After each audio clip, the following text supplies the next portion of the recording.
biggest transition times in my life was moving from an elementary school where I was the biggest to a high school where I was the littlest. It was both scary and exciting. Scary because it was a new place and I wasn't used to it. I had to remember my locker combination and figure out how to get the lock open when I've never opened a lock before.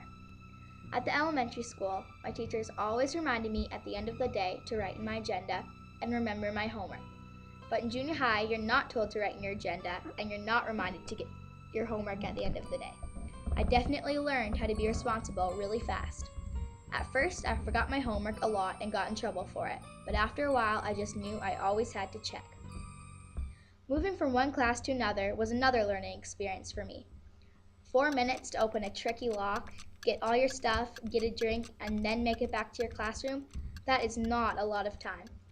Walking through the hallway was a bit scary because there is a big difference between the size of a 12-year-old and the size of an 18-year-old. Even though it was a bit scary, I was still very excited. I soon found out that I was ready to be treated like a big kid. I also found out there are a lot of fun things you can do in junior high that you can't do in elementary school. I became the sports convener on the student council.